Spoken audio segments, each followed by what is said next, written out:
Hey, hope you're all doing well out there. Jeff with Covet the Camper. I'm doing a little bit of maintenance on the truck camper today.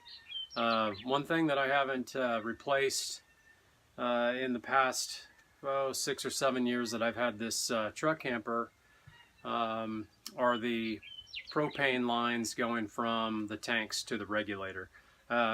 Actually, I did replace one when I replaced one of the tanks. So I had one tank recertified, and then I purchased a second tank, a brand new tank, and with that tank came a new hose. So that hose has been replaced. However, today I'm going to go ahead and replace both hoses and the regulator. I've got the auto changeover regulator, and in doing some reading, it seemed like a good idea to change it out. It looks like original equipment. This is a 2003 truck camper, so it's definitely time. I don't want that thing to fail on me when I'm out camping. The old one's still good, so I'll keep it as a spare, but let's go ahead and get this thing changed out. Alright, so the tools and parts that you're going to need, some gas-rated Teflon tape for the threads. You'll need a 1/2 inch opened in wrench. You'll need a 5/8 inch opened in wrench. An adjustable wrench, or you can use an 11/16 opened end wrench. That's if you're going to just replace the hoses. I'll show you over here on the old regulator. These guys right in here are 11/16. If you're replacing the regulator and the hoses all at once, that can be done. They can be removed as an entire unit, so then you wouldn't need that 11/16. Of course, the new hoses, if you're going to replace the hoses, these go from the tanks to the regulator and then the regulator itself. This is an auto changeover regulator, so it's got your main supply, and then when it senses pressure decrease, it will switch over to the reserve tank. And of course, you have to have both tanks open for that to work. And one other wrench you're going to need is a 3/4 inch opened end wrench, and you need this to remove, once I'll show you how to do this, but once you've removed all the propane from the line, the internal lines, and I'll just do that by firing up the stove and letting it run out. The supply line from the old regulator, to feed the camper down in here is a 3/4 inch. So this guy right here is 3/4. All right, so we've got both of my tanks off, and I'm going to go in and bleed the remaining propane in the lines just by firing up the stove. Make sure your refrigerator is either off of gas, so either on 12 volt, or if you're plugged in, go ahead and just make sure it's off of the gas mode, and on AC or 12 volt if you have a 3-way. And then we'll bleed the lines by turning the gas on the stove and lighting it up. We'll just let that burn out. All right, let's go ahead and start removing those old hoses and the regulator.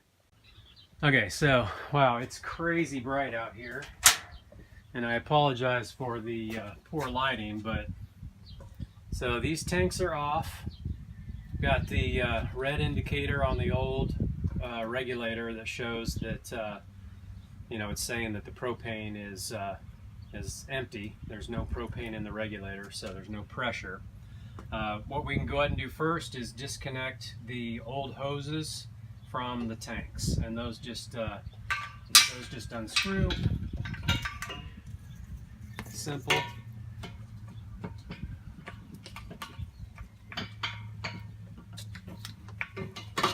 We'll get those out of the way, and then on my setup anyway, I've got 3 fasteners that hold the tanks down to the camper frame, and it also holds the regulator down. And those are 1/2 inch, and I normally keep this, I think I showed this before, I keep this wrench, 1/2 inch wrench, on a neodymium magnet right here, just so I've got it so I can loosen up this stuff. The only one I'm going to loosen up right now is the regulator. I'm not going to remove the tanks, I don't think. If I can do it without removing the tanks, I'll do that. But so we'll go ahead and get this thing loosened up. And like I said, if you're replacing both the regulator and the hoses, this can all come out as one unit.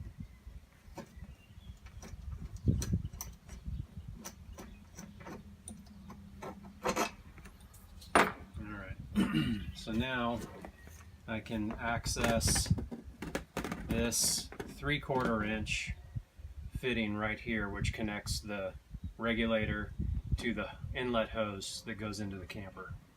Let's go ahead and do that. Give you a little bit better look at that 3/4 inch fitting right there. So that will just unthread from the old regulator. Alright, so again, make sure that you've got your propane lines emptied out, so you don't have any propane that's in pressurized in these lines here. And of course I did that by running my cooktop appliance until all the propane ran out. So this hose is not pressurized. Go ahead and loosen this up.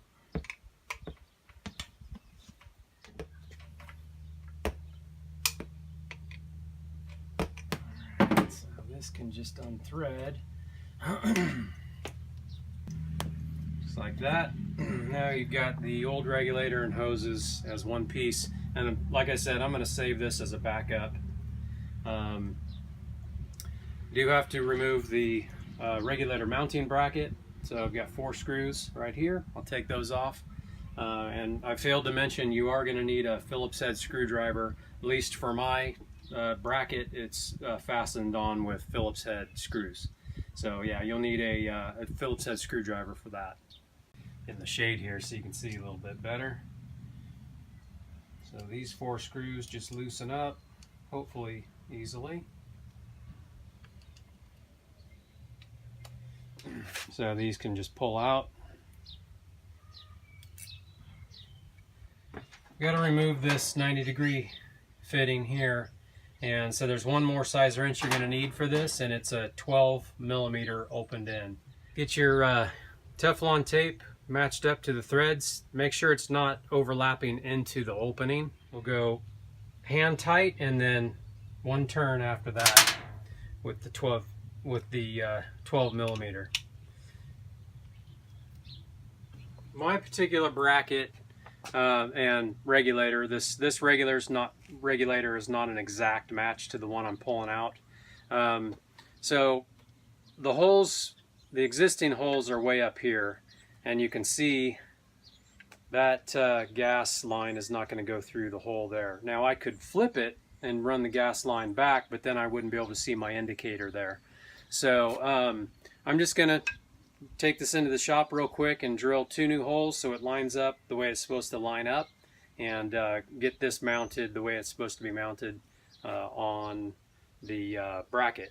So let me go do that, and then I'll spin this valve just or this elbow just a little bit further so it's actually facing through the hole how it's supposed to be. Alright, so I've just taken the distance between the 2 holes here and transferred that distance onto the bracket. I'm just going to drill that real quick. I'm going to get this regulator out of the way so I don't get anything down inside. Alright, the 2 new holes there. Go ahead and get that thing mounted up. So with the holes drilled in the bracket for the new gas regulator, I can go ahead and get my Teflon tape put on here. Alright, so we'll mount the regulator to the bracket. Alright. And we got that. Let's go ahead and get this installed to the line that goes to the camper, the propane line. Make sure that the threads are clean on your fitting here and that there's no debris. You can use like a little flathead screwdriver.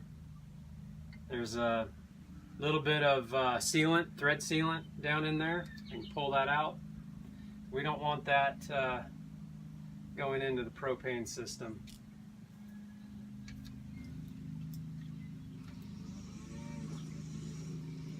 Okay. And then the 3/4 inch open in wrench. Give it a good snug. Not too terribly tight, but good and snug. We'll check all these connections later with leak detectant. Alright, so same thing on here. Just 2 passes with the Teflon tape, the sealant, and we can get these threaded into the regulator.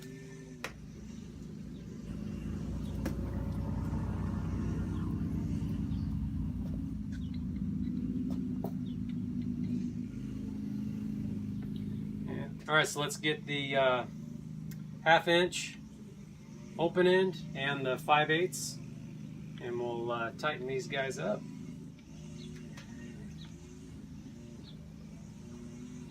Alright, that's good. This guy is going to go through here. Alright, so without pinching the lines, we've got the new hoses put on, not touching anything sharp in here. This one is up against the rounded bar, just like the old one was. And now I can go ahead and turn my gas on and check for leaks. I'll go get some soapy water. Alright, turn the valves on.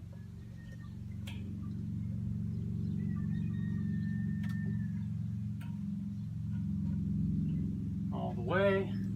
Always make sure you turn your valves on all the way, so you can't turn them anymore. Sometimes if you just turn them on part way, they leak. So make sure they're out all the way when you open them and when you close them, obviously.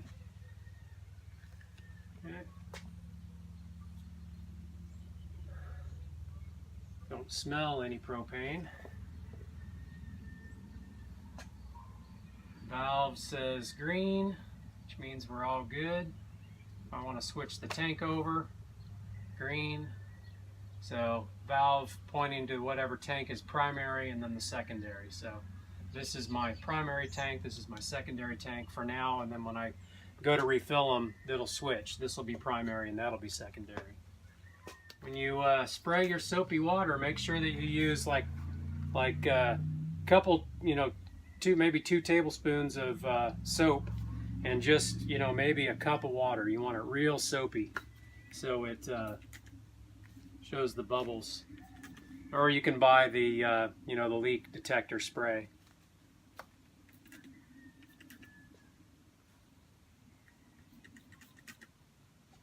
No bubbles, no air bubbles coming out. So we've got good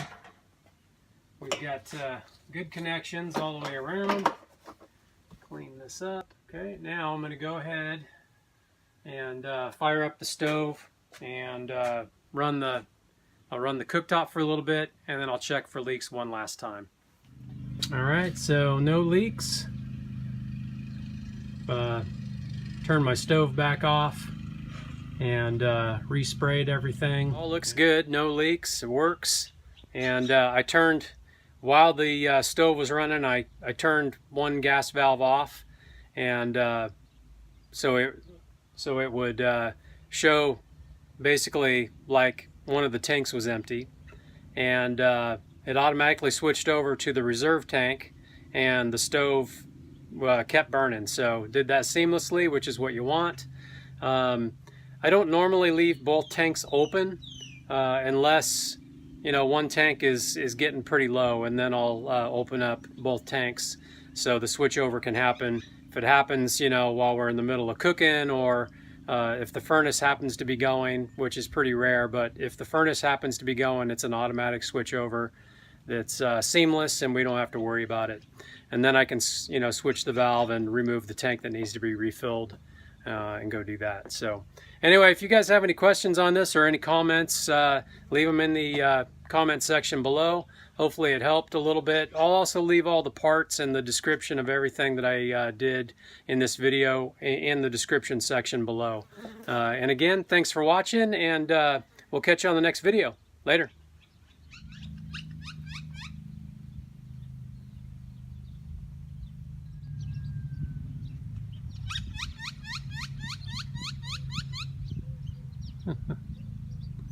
All right, Mr. Grackle.